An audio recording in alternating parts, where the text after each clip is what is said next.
నేను ప్రత్యేకంగా చెప్పాల్సిన అవసరం లేదు. పేదవాడి యొక్క పరిస్థితి ఆ రకంగా దిగజారిపోయేటటువంటి కార్యక్రమం చేసి ఇలాంటి ఏదో పప్పు బెల్లాలు పెట్టి ఓహో సంతోషపడండి అనేటువంటి పద్ధతి చేయటం చాలా దుర్మార్గం. కోర్స్ అన్ని పథకాలని అమలు చేయండి, పేదవాడికి అన్ని అందించండి.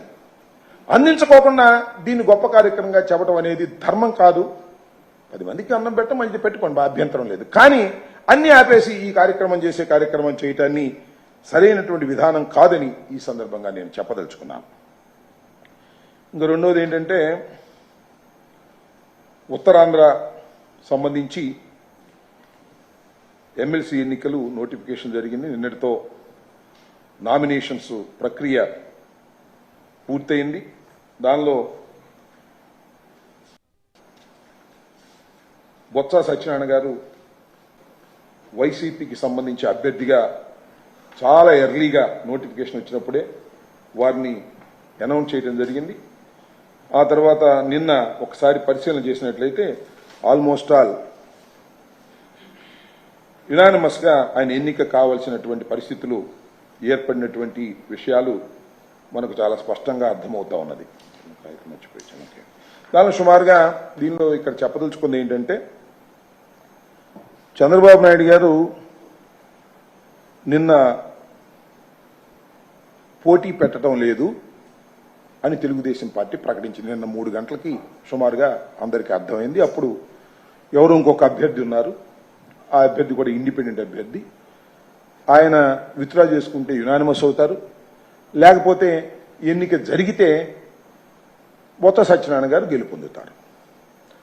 బొత్స సత్యనారాయణ గారు ఎమ్మెల్సీగా గెలుపొందటం అనేది అనివార్యమైన పరిస్థితి ఏర్పడింది ఇవాళ. దీనికి కారణం ఏమిటంటే, చంద్రబాబు నాయుడు గారు విలువలకు కట్టుబడి, నైతిక విలువలకు కట్టుబడి ఆయన పోటీ పెట్టలేదు. పోటీ పెడితే మేము గెలిచేవాళ్ళం, ఆయన నైతిక విలువలకు గౌరవం ఇచ్చినటువంటి వ్యక్తి అని డబ్బా కొడుతున్నారు. ఆ హోంమంత్రి గారు అలాగే రాష్ట్ర అధ్యక్షుడు ఆయన ఇద్దరు నిన్న బజాయిస్తున్నారు. నాకు అర్థం కాల. చంద్రబాబు నాయుడు గారి నైతిక విలువల గురించి, అనైతికత గురించి ప్రత్యేకంగా కొత్తగా తెలుసుకోవాలని అడుగుతా ఉన్నా. తన రాజకీయ జీవితం అంతా కూడా అనైతికతతోనే పైకి వచ్చినటువంటి వ్యక్తి నారా చంద్రబాబు నాయుడు గారు. కాంగ్రెస్ నుంచి తెలుగుదేశంలోకి రావడం, ఆ తర్వాత చంద్రబాబు నాయుడు గారు ఎన్టీ రామారావు గారికి వెన్నుపోటు పొడవటం, ఇవన్నీ కూడా ఒకటి కాదు, 2 కాదు. చంద్రబాబు నాయుడు గారి అనైతికత గురించి చెప్పడం మొదలెడితే గంటల తరబడి ఆయన అనైతిక కథలు పుంఖాలుగా చెప్పవచ్చు. ఇక్కడ ఉత్తరాంధ్రకి సంబంధించి ఒక విషయాన్ని చాలా స్పష్టంగా చెప్పదలుచుకున్నాను. మేము చంద్రబాబు నాయుడు గారు ఏ విధంగా అయితే కుట్రలు కుతంత్రాలు చేస్తారో, ఏ విధంగా అయితే డబ్బులకు ఆశ పెట్టి ప్రలోభ పెట్టి